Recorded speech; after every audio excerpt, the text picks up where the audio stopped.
ஒரு ஊரில் மகாராஜா ஒருவர் இருந்தார். அவர் தன் நாட்டு மக்களை மிகவும் நன்றாக வழிநடத்தி கொண்டு இருந்தார். அனைவரிடமும் அன்பாகவும் பாசமாகவும் பழகுபவர். அவருக்கு வயதாகியது. எனவே தனக்கு பின் தன் நாட்டை ஆள இளவரசன் தேவை.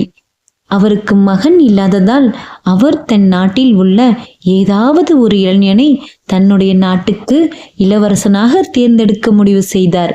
ஒரு நாள் அவர் அந்த நாட்டில் உள்ள அனைத்து இளைஞர்களையும் தன்னுடைய அரண்மனைக்கு வரவழைத்து அவர்களிடம் சொன்னார், எனக்கு வயதாகி கொண்டே இருக்கிறது.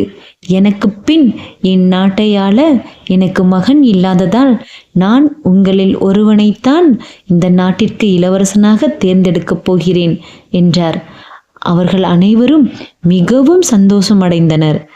அப்போது மகாராஜா அவர்கள் ஒவ்வொருவருக்கும் ஒரு விதையை கொடுத்து கொண்டு சொன்னார், இந்த விதையை யார் பெரிய செடியாக முளைக்க வைத்து 1 மாதத்திற்குள் கொண்டு வரப்போகிறீர்களோ அவர்கள்தான் என் நாட்டை ஆளும் இளவரசன் ஆவார் என்றார். அப்போது அங்க வந்த இளைஞர்கள் அனைவரும் ஒவ்வொரு விதையை பெற்றுக்கொண்டு தங்கள் வீட்டிற்கு திரும்பினார்கள். 1 மாதம் கழிந்தது. அனைவரும் பெரிய பெரிய செடிகளாக அரண்மனைக்கு கொண்டு வந்தனர். ஆனால் ஒரு ஏழை தாயின் மகன் தன்னுடைய வீட்டில் இருந்து தன் தாயிடம் சொன்னான், அம்மா, 1 மாதம் ஆகிவிட்டதே, இந்த விதை இன்னும் கொஞ்சம் கூட முளைக்கவில்லை. நான் எப்படி இதை அரண்மனைக்கு எடுத்து செல்வேன் என்று கேட்டார். அதற்கு அந்த தாய் சொன்னார், பரவாயில்லை மகனே, இவ்வளவு நாள் நீ கஷ்டப்பட்டு அதை வளர்த்தெடுக்க முயற்சி செய்தாய். நீ மகாராஜாவிடம் சென்று என்னால் அந்த செடியை வளர்க்க வைக்க முடியவில்லை என்று கூறு என்றார். அவனும் சரி என்று அதை எடுத்துக்கொண்டு அரண்மனைக்கு சென்றான். அப்போது மகாராஜா அனைவரும் பெரிதாக செடி வைத்திருப்பதை கண்டு மிகவும் ஆச்சரியமடைந்தார்.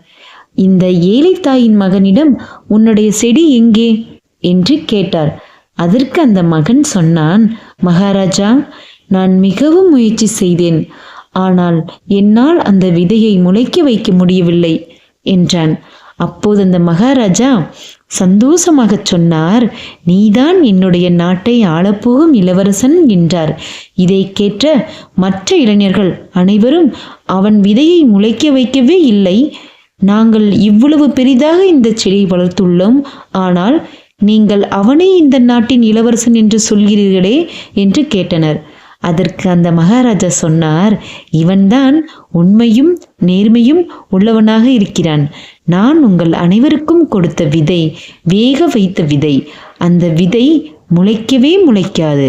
ஆனால் நீங்கள் எல்லோரும் வேறு செடிகளை இங்கே கொண்டு வந்து பொய் கூறியிருக்கிறீர்கள்.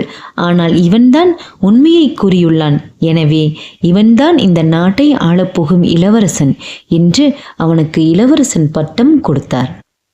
கதை பிடிச்சிருந்தா லைக் பண்ணுங்க, சப்ஸ்கிரைப் பண்ணுங்க. மீண்டும் உங்களை சந்திக்கிறேன். உங்கள் சுகன்யா.